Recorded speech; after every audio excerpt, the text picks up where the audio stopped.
boy. Speak. Speak. Good boy. Speak. Speak. Artie. Artie.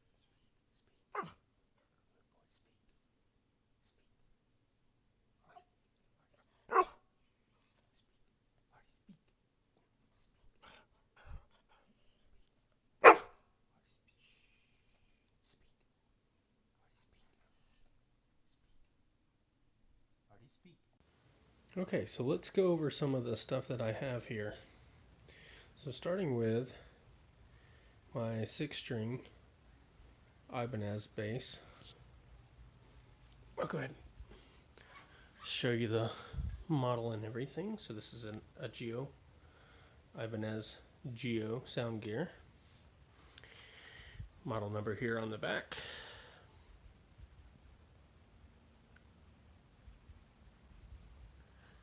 So this bass probably cost me around $500. I use it on quite a few tracks. It's a fantastic finish as well. Kind of love that dark brown finish. And moving along, this is the guitar that I use on 100% of my electronic and metal tracks.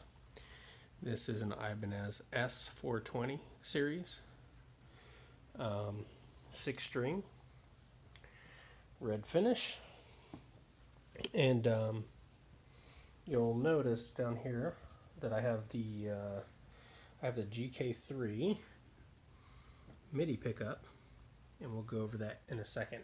But this guitar, when I first got it, was probably double the price of the bass. It's about $850. Still in great shape. As you can see, there's no real wear, chips, or tear. I have taken pretty good care of this guitar, but I'm looking pretty soon to upgrade that to a 9-string or an 8-string. Next, we have the only acoustic guitar that I have, but not the only one that I've ever played on some of my music. This is a Spectrum AIL 123 Alpha. This acoustic probably cost brand new about $75. Super cheap. Not the best sounding acoustic in the world. But, you know, it's fun to doodle on and play. As you can see, it's still in great condition. It's been sitting in the case for years. I haven't really played it at all. But maybe I'll get that one replaced with something a little bit better. So also, over here we have the Complete Control S61. So the S61 is the keyboard that I currently use by Native Instruments. So this is what I use for all my synthesis. Over here, you'll notice I have 2 different ribbons here. One's for pitch, and the other one for mod as well. The 61 keys, and then here, of course, we've got all of our MIDI controlled knobs, and then of course selection, and then additional selection as well. Here we have some more controls for playing, pausing, that kind of thing within the playlist directly. So this works really great. So if you're a big fan of the Contact, Native Instruments stuff, any of the libraries there, this is a great addition. So this would cost about $600. Okay, moving on. So because I use Native Instruments products quite a bit, this was actually a little bit tough to find in a pretty good condition. But this I use for both the bass and the electric guitar. And what this is just a pedal switch.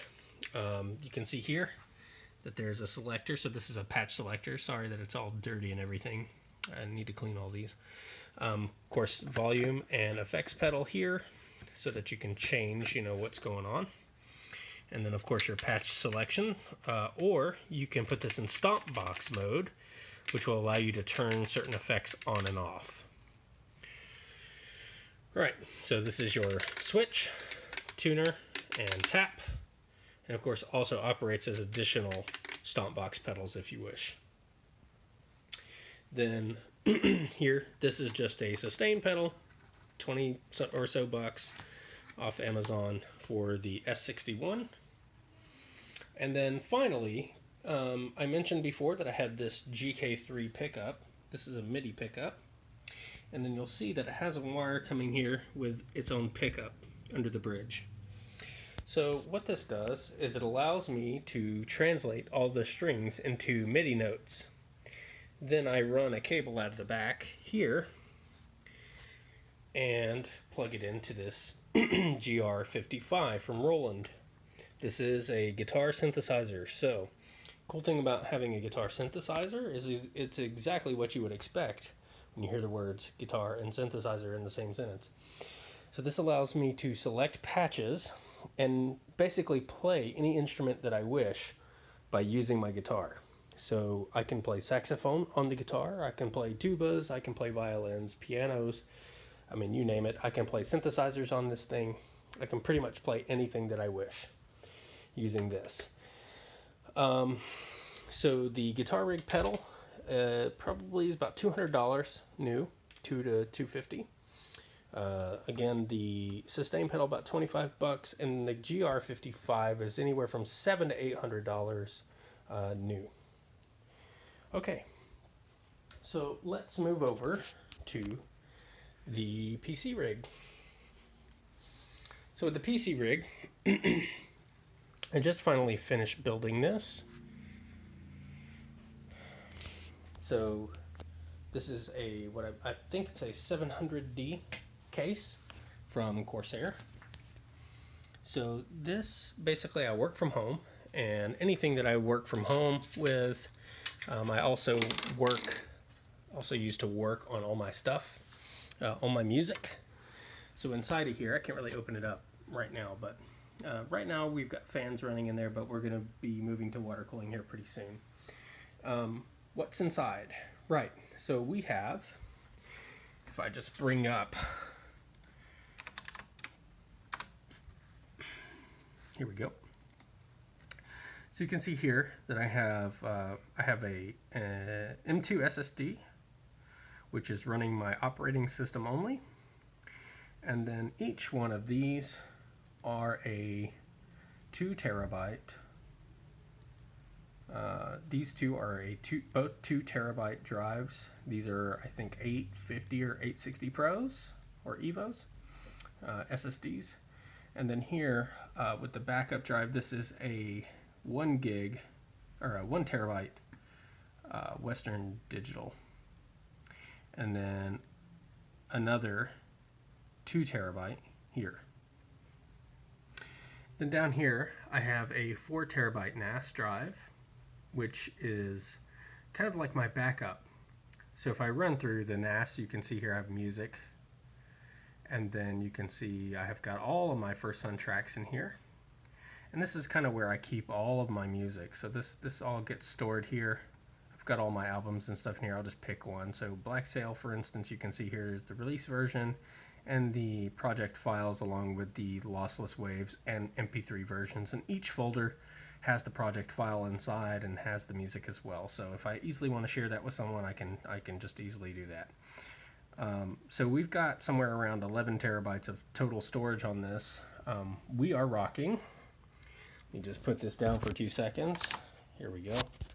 So we're rocking with our machine. We're using the AMD 3950X 16-core 32-thread processor. As you can see, we're not really doing a whole lot with it right now, but it's a beastie machine. So this is great if I choose that I want to stream, and if I'd like to stream and do music creation at the same time. I don't have to worry about not running out of CPU resources or anything like that. Then over here to the memory tab, we've got 32 gigs, 23 available right now, but a total of 32 gigs at 3800 megahertz DDR4. And so this is super fast RAM, At least at the time of making this video it is. And then we have two different Ethernet cards that are built onto the motherboard. One is a 10 gig and another is a 1 gig. We're currently using the 10 gig. So you can see it's the Aquantia Action 10 gigabit network adapter. It's nice. Here at home, I'm using a gigabit connection. So it's nice to have that extra traffic coming through and being able to handle that as far as the LAN's concerned. So we don't have any saturation there. Okay, great. So the motherboard that we're currently using is the Aorus Extreme. So that motherboard runs about $700 and the processor is about $750. The RAM was about $500 and the case was, I think, $400. Then we have magnetic levitation fans here, and then one way back in the back which you can't see, but we're gonna move over to water cooling here pretty soon. Yeah, so it's a nice beefy machine. And then so we're also using for our monitor, we're using Atom F5s. So those are near field monitors. Is that they have these interesting ribbon tweeters at the top, and this helps supposedly with ear fatigue. So once you've been listening to music for a couple hours, your ears tend to get a little bit fatigued, and you begin to either hear or not hear certain frequencies as good as you could before. So this helps with a little bit of that fatigue. So it's not driving sound as much through. There's some technology behind that. Then, of course, down here at the bottom, we have these RLX pads. They're probably about $25 each. This just helps with vibration so that it's not creating standing waves or causing vibrations in the wood that the table that it's sitting on top of. These run about $200 a piece. So in total, a pair would cost you about $400. And then the other one's over here on this side, and that's my work laptop on top of there. And then let's talk about some of the audio. So up here I have this is an AT2020 condenser microphone and a pop filter, just a cheapo pop filter, and I use that to do all my singing. And then, of course, we have the Native Instruments Complete Audio 6 interface here. And this is more than enough for what I need. So typically what I'll have my microphone in the first input channel. And then for two, I'll either plug in the bass or the electric guitar. And this is fine for me because I'll only record one instrument at a time. There are some extra inputs on the back, but you can have a total of 6. So, yeah. So let's talk about headphones. So what do I use for headphones? Well, I've got a few different pair, but believe it or not, you can see that I'm currently rocking some Sennheiser PC360 games. And I'm not going to lie to you, I actually use these to do my music. And the reason why is because I'm so used to them. Now, do I recommend that you go out and get these? No, probably not. If you're starting out with music or whatever, you can tell these things are 10 years old. This button has come off, it's fell out, and then over here my dog chewed the microphone off of it. And I've used them for 10 years. So there's no reason for me, since I'm so used to creating with these, to get rid of them.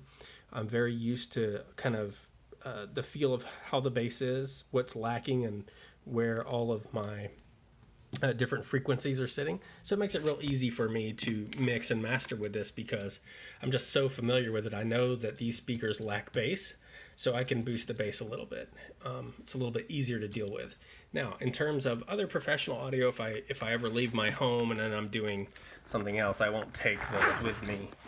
Instead, what I'll take are these.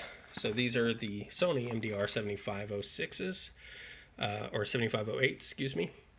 You can see here, dynamic stereo headphones, the MDR 7506. Right, yeah. I had this right the first time, yeah. I don't know why I said 8, but yeah, it's the 7506s. And these are basically industry standard headphones. I mean, these things are just absolutely fantastic. The only thing I hate about these headphones is, and most people will agree, is the coiled cable. Really sucks. I hate that. But they're super comfortable. I have these actually replaced. These have like a pleather headphones. So the cuffs are usually pleather. These are actually a different material. You can see they're like velvet. They feel way better on your ears, and they don't make your ears sweat. So these are custom here with the ear cuffs. Great. Awesome. So let's move right along. Inside of here, I've got some dusty CDs. Disgusting. I have one of the E-Series Sennheiser dynamic microphones here, just to give you an idea. So these headphones are probably going to cost you about $80. These were about $250 USD when they first came out. No idea if they're even being, I don't even think they're being sold anymore, so good luck finding those. Then of course we have the E835. I think this is about $100 microphone. XLR, of course. I use this for games and sound design. So anytime I'm doing sound design for video games, this comes in really handy because it doesn't capture everything around me. So this is good for, like, you know, say we're going to record our dog or something. We're going to record some barks. When we have the microphone pointed directly at the dog can bark into the microphone, and then we don't have the issue of things outside of the door being picked up as easily. It might still pick some of that stuff up, but it's very, few and far between when we actually have that happen. Okay, great. So, moving along. So we also have two pair, however you want to put it, of Sennheiser HD 280 Pros. I think these are probably around, I want to say like $150 a piece. Don't quote me on that. I'm not entirely sure. It's been a long time. So the reason why I have these, and I also have these, is that these are noise canceling. Okay, and I'm sure so these are open ear. So if you look at the grid on these are open ear. So it means that sound escapes through here. So these are not great headphones, even though, despite them being extremely comfortable, they're not great for recording audio because the sound leaks through here and then comes back and feeds into the microphone, and then we have all kinds of cancellation and stuff like that. So these headphones are noise canceling, and they are closed, so the sound does not escape out of the sides of it. So when we're recording vocals, we want a closed headphone. That way the sound isn't leaking out, and we don't get any of our audio coming and filtering out through our headphones and back into the microphone to cause cancellation. Awesome. So we've gone through the music setup, we've gone through kind of the PC setup, we've gone through some of the extra audio stuff and peripherals. The only other thing that I would mention about my home studio here is when you look into the closet here. So the closet is going to be a little bit messy because I use it for, actually doing my day job. But so we have this network set up, as you can see here. So on the far left, starting up here at the top on the shelf, I have a CentOS 8 laptop. It's just running Linux on it, and I use it to do all kinds of different things. It's great for learning. Sometimes I put a Minecraft server on there. Recently I tried to install Folding at Home and tried to install the application so I could help with fighting COVID and finding a cure. And then next to that 4 terabyte NAS that you saw earlier that has the 4 terabytes of storage and has all my music in it, that's this guy right here from Western Digital. So this is about, when I got it, I think it was around $300 to $400, but I think you can get it for maybe about $100 less at this point. There are newer models out now, of course. This is certainly not the best model that you can get, but it does the job for me. Then, of course, your modem. Then up here, I have an Asus wireless router, and it's basically just here to provide connections into the switch that I have here. So This is my Netgear switch that I'm currently using. I have some gigabit connections here. So this is just kind of relaying that connection in from here to give me more stuff to plug in than what is available on the router. So there's only 4 plugs available on the router, Cat 5 jacks available on the router. So this just extends that a little bit further for me. So all it does is just send traffic, and then that black cable running out runs into this guy right here, which is a Meraki MX64. This is a layer 3 and layer 7 firewall and switch. These things probably are about $800 to $900, depending on where you get them from. Comes straight through Cisco, so this is a Cisco product. And then it also, the biggest reason why I use it is because it has power over Ethernet, and that powers my work phone for my day job, and also powers this guy up here, which is what we call an access point or an AP. And this AP here actually gives a wireless signal out, and we can connect to wireless. So actually I have 4 wireless networks that the family and myself can connect to. This one is a little bit more locked down and has a little bit more, I have more control over who connects to this. So when friends come over to my house, they can connect to this, and I can give them their own accounts with their email address and give them a password, and only they know their password, and they can just log into their account when they come to my home. Pretty cool. So the AP is probably about $400 to $500. The MX64 is probably about $800. This switch is probably about, I don't know, anywhere from maybe $100, $150. The Asus router is about $230 to $300. The NAS, we've already gone over that, and of course the laptop was a laptop that I ended up salvaging. Its total value is probably, at this point, $300 maybe maximum. So, right. So then of course down here, you'll notice I have all these cables. It's a mess down here, but they're all running into this doodad here. And this is a patch panel. This patch panel probably cost about $25, $30. And you can see here on the side that it's got a lot more ports that I can play with. But essentially what's happening here is these cables are running in access into the patch panel here. And these 3 little cables, these Cat 5 cables, are actually going into this panel and then coming through the wall, and then up underneath my desk there is a Cat 5 jack in the wall,